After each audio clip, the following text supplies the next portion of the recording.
आकाशवाणी गोरखपुर से क्षेत्रीय समाचार।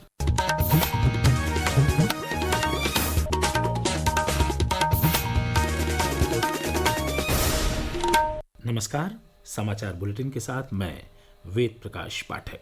वैश्विक मानकों के अनुरूप प्रत्येक राज्य कम से कम एक पर्यटन स्थल विकसित करें और एक राज्य एक वैश्विक गंतव्य के अंतर्गत सभी सुविधाएं और बुनियादी ढांचा प्रदान करें।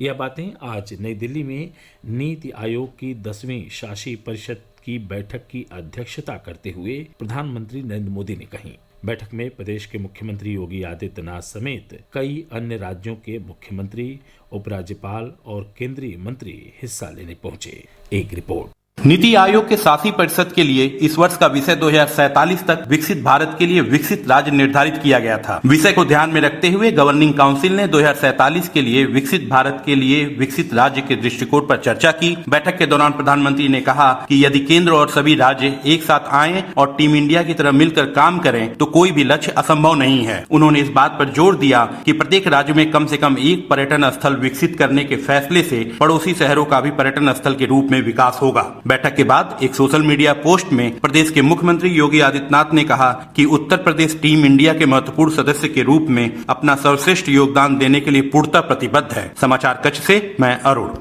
प्रदेश के उप मुख्यमंत्री केशव प्रसाद मौर्य आज वाराणसी दौरे पर पहुंचे। वहां पत्रकारों से बातचीत में उन्होंने आतंकवाद के खिलाफ चलाए गए ऑपरेशन सिंदूर को देश का गौरव बताया। उन्होंने कहा कि ऑपरेशन सिंदूर की सफलता पर पूरा देश गौरवान्वित है।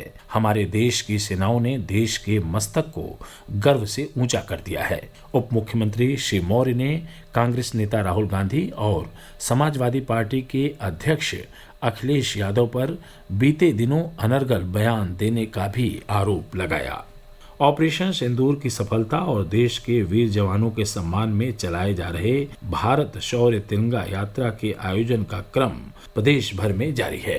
आज प्रदेश की राजधानी लखनऊ, अमरोहा और कुशीनगर जिले सहित कई अन्य जिलों में पार्टी पदाधिकारियों और स्थानीय विधायक के नेतृत्व में भारत माता के जयकारे के साथ तिरंगा यात्रा निकाली गई। ऑपरेशन सिंदूर की सफलता से उत्साहित समग्र राष्ट्र भारतीय जवानों के शौर्य और साहस को नमन कर रहा है। इसी क्रम में आकाशवाणी समाचार भी एक विशेष श्रृंखला प्रसारित कर रहा है। इस श्रृंखला के तहत आज हम परमवीर चक्र से सम्मानित लांस नायक अल्बर्ट एक्का को स्मरण कर रहे हैं। एक रिपोर्ट। 1942 में रांची में जन्मे लांस नायक अल्बर्ट एक्का दिसंबर 1962 में 14 गार्ड्स में भर्ती हुए थे। 1971 में भारत पाकिस्तान युद्ध के दौरान 14 गार्ड्स को पूर्वी क्षेत्र में अगरतला से 6.5 किलोमीटर पश्चिम में गंगा सागर में एक पाकिस्तानी ठिकाने पर कब्जा करने का काम सौंपा गया था। 14 गार्ड्स ने दुश्मन के ठिकानों पर हमला किया और हमलावर भारतीय सैनिकों पर दुश्मन की ओर से छोटे हथियारों से भारी गोलाबारी की गई। लांस नायक एक्का ने अपनी जान की परवाह किए बिना बंकर पर हमला किया और दुश्मन के 2 जवानों को मार गिराया। जब वो अपने साथियों के साथ लक्ष्य के उत्तरी छोर पर पहुंचे तो एक इमारत से दुश्मन ने मशीन गन से गोलीबारी की, जिससे भारी नुकसान हुआ। एक बार फिर लांस नायक अल्बर्ट एक्का आगे बढ़ते हुए इमारत में रेंगते हुए गए और बंकर पर एक ग्रेनेड फेंका, जिससे एक दुश्मन सैनिक मारा गया और दूसरा घायल हो गया। युद्ध के दौरान लगी चोटों के कारण लांस नायक अल्बर्ट एक्का शहीद हो गए। उन्हें मरणोपरांत परमवीर चक्र से सम्मानित किया गया। राष्ट्र उन्हें नमन करता है। अनुपम मिश्र, आकाशवाणी समाचार, दिल्ली। प्रधानमंत्री नरेंद्र मोदी कल सुबह 11 बजे आकाशवाणी से मन की बात कार्यक्रम में अपने विचार साझा करेंगे। यह इस मासिक रेडियो कार्यक्रम की 122वीं कड़ी होगी। आकाशवाणी और दूरदर्शन के समूचे नेटवर्क, आकाशवाणी समाचार की वेबसाइट और news on AIR mobile app पर भी यह कार्यक्रम सीधे प्रसारित होगा। वन एवं वन्य जीव विभाग प्रदेश के प्राकृतिक सौंदर्य और जैव विविधता को संरक्षित करते हुए बफर में सफर योजना शुरू करने जा रहा है।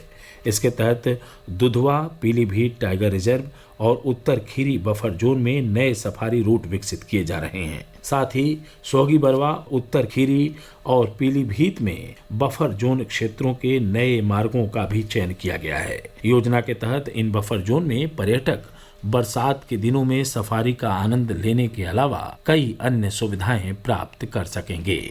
प्रदेश के गोरखपुर सहित कई जिलों में आज दिन में तेज धूप निकलने के साथ साथ कहीं कहीं छिटपुट वर्षा भी हुई। साथ ही कुछ स्थानों पर थोड़ी देर के लिए बादल भी छाए रहे। मौसम विभाग ने 30 मई तक वर्षा और गरज चमक के साथ बौछारें पड़ने की संभावना जताई है। साथ ही 28 मई तक प्रदेश में कहीं कहीं बिजली गिरने और तेज झोंकेदार हवा चलने की भी आशंका व्यक्त की गई है। समाचार समाप्त हुए। नमस्कार।